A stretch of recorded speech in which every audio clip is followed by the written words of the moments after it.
नमस्कार बच्चों। Today we are going to discuss class 10th English worksheet number 64। ये आपकी 12th ऑफ जैन 2022 की वर्कशीट रहेगी।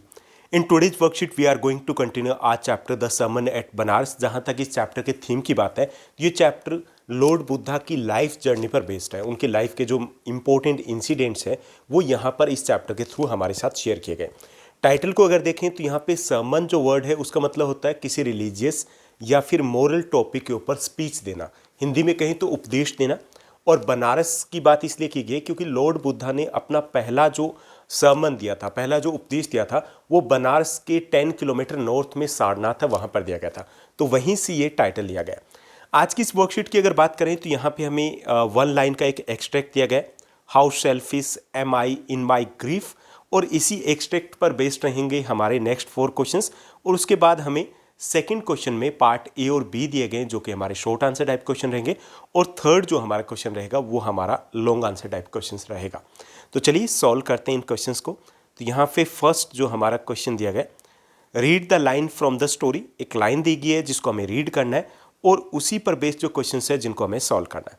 How selfish am I in my grief. यहाँ पे जो लाइन दी गई इसका मीनिंग है कि मैं कितनी सेल्फिश थी कि अपने बारे में ही सोच रही थी, मेरे दुख में मुझे और कुछ दिखाई नहीं दे रहा था। ओके, तो फर्स्ट जो हमारा क्वेश्चन है, who is I in the above extract. इस एक्सट्रैक्ट में जो आई यूज किया गया, ये आई कौन है, यानी कि कौन कह रहा है ये। तो Kisa Gotami is I in the above extract. यहाँ पे कीसा गौतमी है, ये उनका सेंटेंस है यहाँ पर। ओके, उनका ये डायलॉग है। तो यहाँ पे फर्स्ट जो क्वेश्चन है उसका आंसर हो जाएगा कीसा गौतमी। सेकंड जो आपका क्वेश्चन दिया गया, व्हाट ग्रीफ इज ही और she referring to in the extract. किस एक्सट्रैक्ट में किस दुख की बात की जा रही है, किस ग्रीफ की बात की जा रही है। कीसा गौतमी वो sad because her only son had died. Kisa Gotami वो sad because her only son had died, क्योंकि उनके एक जो इकलौते बेटे थे उनकी डेथ हो चुकी थी, इसलिए वो अपसेट है। उसी ग्रीफ की यहाँ पर बात की जा रही है। उसके बाद थर्ड जो सी पार्ट दिया गया, why did I consider herself और himself to be selfish in her और हिज ग्रीफ। कि यहाँ पे जिस आई की बात की जा रही है वो खुद को सेल्फिश क्यों कह रहे हैं। ओके, ये हमें बताना है। She called her self selfish because she was thinking about her self only and didn't realize that death is common to all. कि यहाँ पे सेल्फिश वो खुद को इसलिए कह रही है क्योंकि वो सिर्फ अपने बारे में सोच रही थी और वो इस चीज़ को रियलाइज़ ही नहीं करती कि जो डेथ है वो सबके लिए कॉमन है। मेन ह्यूमन बींग्स है, वो मॉर्टल्स है, और मॉर्टल्स के साथ जो एंड रिजल्ट ये होता है कि वो हमेशा नहीं रहते बल्कि नष्ट होना होता है। Okay, same with the human beings कि यहाँ पे ग्रो करते हैं हम, एजेस बूढ़े होते हैं और उसके बाद डेथ आती है। उसके बाद नेक्स्ट जो क्वेश्चन दिया गया, डी पार्ट दिया गया, इसी फर्स्ट लाइन पर बेस्ड रहेगा। How did she realize, how did this realization help the speaker. कि इस रियलाइजेशन से, कि उससे जब ये रियलाइज़ होता है कि वो सेल्फिश थी, उससे उसको क्या बेनिफिट होता है, किस तरीके से उसको हेल्प मिलती है इससे। This help the speaker to overcome her feelings and emotions. कि इससे उसको एक तरीके से यूँ कह सकते हैं कि अपनी जो फीलिंग्स थी, अपने जो इमोशंस थे, उसको काबू में करने में मदद मिलती है। उसका जो ग्रीफ था, दुख था, उसको कंट्रोल करने में उससे हेल्प मिलती है। ओके, तो ये हो गया हमारा फर्स्ट पार्ट। जो एक लाइन दी गई थी उस पर बेस्ड थे हमारे फर्स्ट 4 क्वेश्चंस। उसके बाद सेकंड क्वेश्चन दिया गया, उसके हमारे 2 पार्ट रहेंगे। फर्स्ट पार्ट है हमारा, how did Buddha teach कीसा Gautami the truth of life. Buddha है, लॉर्ड बुद्धा है, वो कीसा गौतमी को कैसे जो जीवन की, हमारी लाइफ का एक सत्य है, एक ट्रूथ है, वो सिखाते हैं। Lord Buddha told Kisa Gotami to bring mustard seeds from a house where no one has ever died. कि लॉर्ड बुद्धा है, कीसा गौतमी कहते हैं कि आपको एक हैंडफुल ऑफ मस्टर्ड सीड लेकर के आने, एक मुट्ठी सरसों के बीज लेकर के आने। ओके, कहाँ से लेकर के आने, उस घर से लेकर के आने जहाँ पर कभी किसी की डेथ ना हुई हो। Kisa Gotami goes in search of such a house but couldn't find it. Kisa Gotami door to door जाती है, ऐसे घर को सर्च करती है, लेकिन उसे ऐसा कोई घर नहीं मिलता। The poor lady realize the important lesson which Buddha wanted to teach her. और यहाँ पर इसी बात से जो कीसा गौतमी है वो एक इम्पोर्टेंट लेसन समझती है, सीखती है, जो लॉर्ड बुद्धा उनको सिखाना चाहते थे। That death comes to every family. कि डेथ है that is common to all, कि ये सबके साथ होता है, सबके लाइफ के साथ कॉमन है। Now let's move to the next question. Next जो क्वेश्चन दिया गया सेकंड क्वेश्चन का हमारा बी पार्ट रहेगा, what did lord Buddha say about the mortals. Lord Buddha है मॉर्टल्स के बारे में क्या कहते हैं। The Buddha said the life of mortals in this world is troubled and brief, कि जो मॉर्टल्स की लाइफ है, मॉर्टल्स होते हैं नश्वर, जिनका नष्ट होना होता है, जैसे मिट्टी के बर्तन होते हैं ना कभी टूट नहीं होते, ऐसे ही ह्यूमन बींग्स मॉर्टल्स होते हैं। So the life of the mortals in this world is troubled and brief, कि उसमें काफ़ी सारी प्रॉब्लम्स होती हैं, इश्यूज होते हैं, समस्याएं होती है और छोटी भी होती है।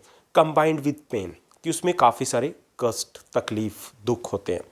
For there is not any means by which those that have been born can avoid dying, कि यहाँ पे कोई ऐसा उपाय नहीं है, कोई ऐसा वे नहीं है जिससे जिनका जन्म हुआ है उनको डेथ ना हो, ऐसा कोई वे नहीं है।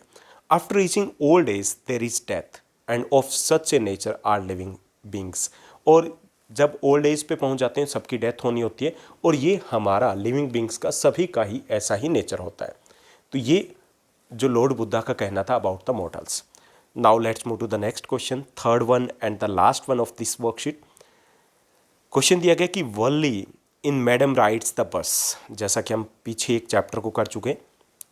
Worli in the madam rides the bus and Kisa Gotami in the sermon at Benares learn an invaluable lesson about the life of mortals, कि यहाँ पर दोनों ही अलग अलग वे से मॉर्टल्स की लाइफ के बारे में एक इम्पोर्टेंट लेसन सीखते हैं। ओके, डिस्कस करना है कि क्या लेसन वो सीखते हैं, कैसे सीखते हैं। ओके, ये हमें एक्सप्लेन करना है। Valli on her return journey to the town she saw the cow lying dead in a pool of blood by the side of the road, कि वर्ली जब अपने शहर से वापस आ रही होती है तो रिटर्न जर्नी वो देखती है कि रोड साइड में एक ब्लड के पूल बना हुआ था, वहाँ पर वो क्या देखती है कि जो गाय जिसको उसने जाते वक्त देखा था वही काऊ वहाँ पे मरी हुई थी। वर्ली गोट वेरी अपसेट, वर्ली काफ़ी अपसेट हो जाती है and lost her enthusiasm of looking outside the window, और वो अपसेट होने के बाद जो जोश था कि बाहर की तरफ देख रही थी, वो सारा जो एंथुजियाज्म था वो खो देती है। In the sermon at Benares Kisa Gotami was sad because her only son had died, और सर्मन एट बनारस चैप्टर की बात करें तो यहाँ पे कीसा गोतमी के बारे में बताया गया कि वो अपसेट हो जाती है because she lost her only सन, क्योंकि उसके इकलौते बच्चे की डेथ हो जाती है। अब यहाँ पर हमें बताना है कि इन दोनों चैप्टर से कैसे इंपॉर्टेंट एक लेसन है सीखने को मिला दोनों को ही, वल्ली को भी और कीसा गौतमी को भी। From these above mention stories, दोनों स्टोरी से the lesson we learn that we being mortals, कि मॉर्टल्स होने के नाते we tend to seek happiness, कि हम मॉर्टल्स हैं लेकिन फिर भी हम खुशियाँ ढूंढने की कोशिश करते हैं। Want our loved ones to be with us for ever, और हम ये भी चाहते हैं कि हमारे जो अपने हैं वो हमारे साथ हमेशा के लिए रहे। But hardly do we realize that our lives we bound to face up and downs, लेकिन हम इस चीज़ को भूल जाते हैं कि हमारी लाइफ में अप एंड डाउन्स हमेशा होते हैं। There is no one who has not lost a dear one, कि कोई भी ऐसा नहीं है इस अर्थ के ऊपर लिविंग बींग्स में से जिन्होंने अपने डियर वंस को ना खोया हो। Death is a harsh reality but life is beautiful, कि डेथ है उस लाइफ की एक हार्श रियलिटी है जिसको हमें एक्सेप्ट करना है, जबकि लाइफ है वो काफ़ी ब्यूटीफुल है। We need to have a positive look, कि हमें पॉजिटिव लुक के साथ इसको जीना चाहिए। We must not lose an opportunity to live it to the fullest, कि हमें उसको जीने की अपॉर्चुनिटी उसको नहीं खोना चाहिए। तो ये एक इंपॉर्टेंट लेसन था जो वल्ली और कीसा गौतमी दोनों सीखते हैं अपनी लाइफ के इंसिडेंट से। तो ये थी हमारी आज की वर्कशीट। आई होप सब कुछ आपको अच्छे से समझ में आया होगा। अगर आपको ये वर्कशीट अच्छी लगी थी इस वर्कशीट को लाइक और शेयर जरूर कीजिएगा। आज के लिए बस इतना ही। Thank you, bye bye, have a nice day.